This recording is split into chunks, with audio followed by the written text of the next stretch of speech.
Where did you come up with the name for La Rosa?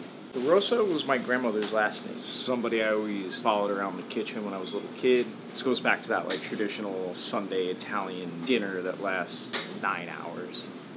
Pay homage to her and a tribute. So yeah, that's the name.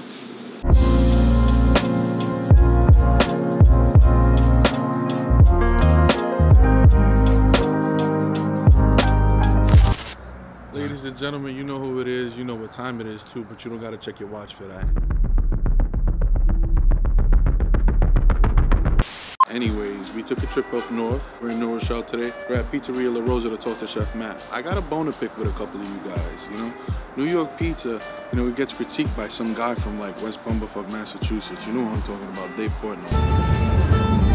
It's a Sunday, good quality football-looking pizza, but it's fucking crunk. Good. When did West Palm become crunk?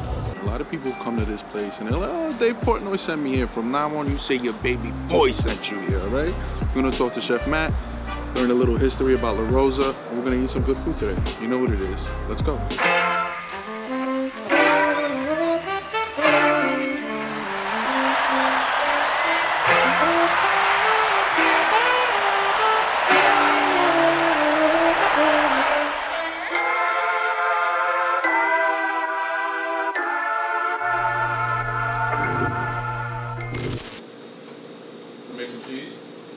Yeah. Start with the cheese. I'm starting with the cheese, but I figure either one, whatever.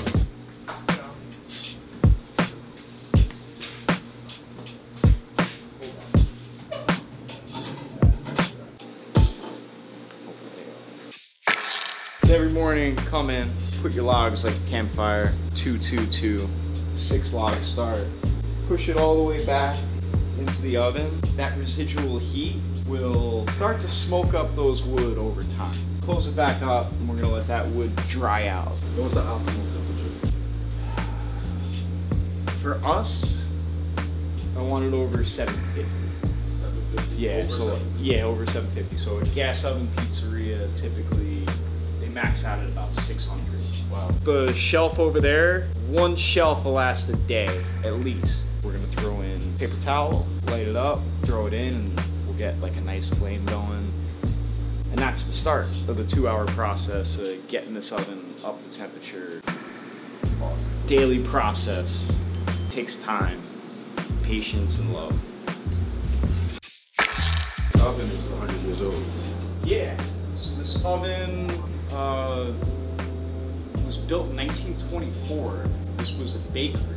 It was called Modern Bakery, and there's 2 brothers that had it, and they made Italian bread, and the front was a little store. It was like they sold pasta and tomato sauce, and then the bar was actually a soda fountain, so kids could get, you know, licorice and whatever candy were popular back in the 20s. The side room, which we made a dining room, was the loading dock, where they'd have like the Model Ts leave with the bread to go around the neighborhood.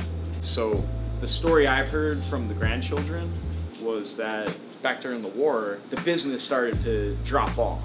And I believe it was 1932, from what I was told. They saw that pizza was starting to get popular in the city, and the women who took it over from the husbands who had passed away, from what I was told, were like, let's try to make pizza. Location is very important. This is like a hidden gem, like literally down to the definition. Yeah. Is that on purpose? No, 100% not on purpose. I went to school for marketing, and I did case studies where something like this would have never worked in a million years. And when I initially had asked my investors for money, everybody was reluctant because it was on a dead-end street. Once everybody kind of walked into these doors, saw this 100-year-old oven, and just had a feeling like I did the first time I walked around, they all kind of said, all right, we trust you, we hope you can pull this off. This oven's been making pizza since the 30s. So I think this is like one of the oldest in Westchester County, one of the oldest ovens like that's been consistently making pizza for decades and generations. So it's the same oven from like the 30s? It's a really long process that I never want to do again, but we were able to rebuild the inside of the oven so that it was fed with wood. And right now we spend about $300 a week to fill it with wood. We make fresh mozzarella every day from scratch.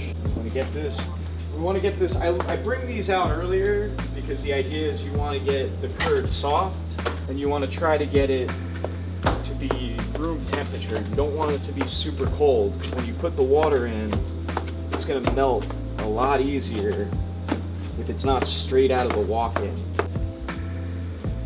Is that the official fire you use to boil the water? That's one of them.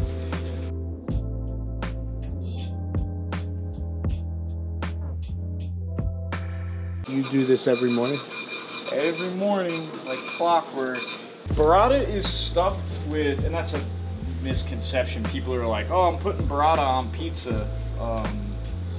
Stracciatella is the cheese inside of burrata.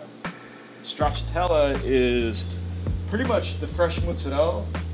You pull it apart like string cheese, and then you let it sit in heavy cream. It's not mozzarella. This is called burrata. I had it flown in this morning by FedEx from Italy.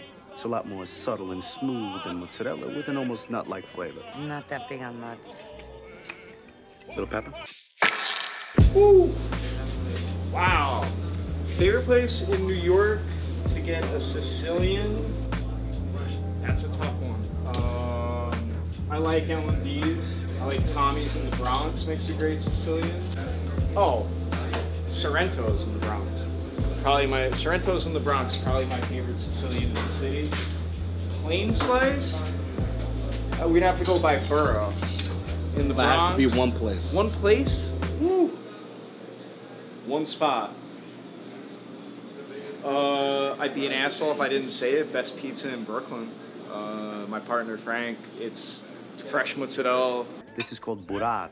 Amazing tomatoes, great dough, wood-fired oven. Quality-wise, that's the one. I love grande cheese, but it makes my stomach not right, so I need that fresh mozzarella sauce. Burrata. Why pizza?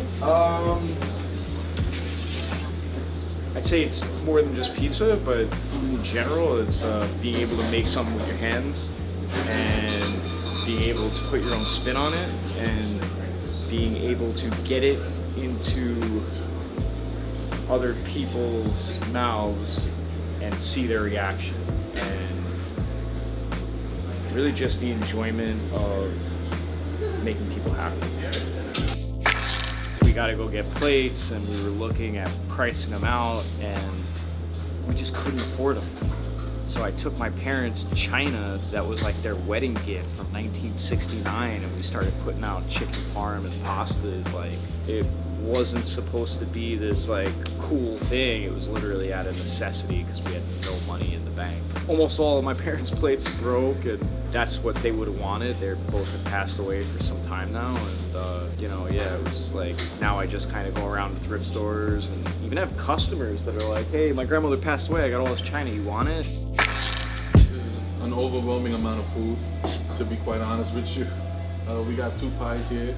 We got eggplant parmesan, we got chicken parmesan, and we got arancini. I have all this food. You guys think I'm gonna eat alone? So all this is for him?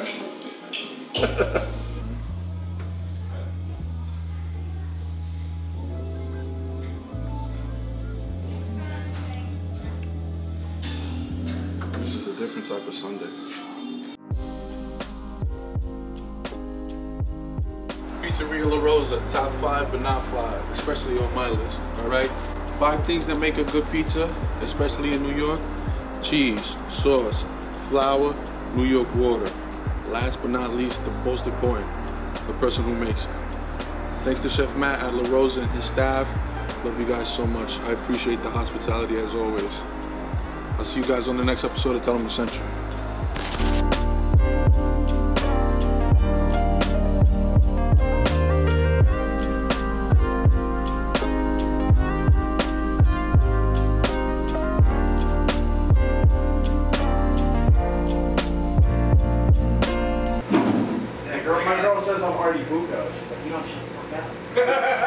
I will fuck you up, man.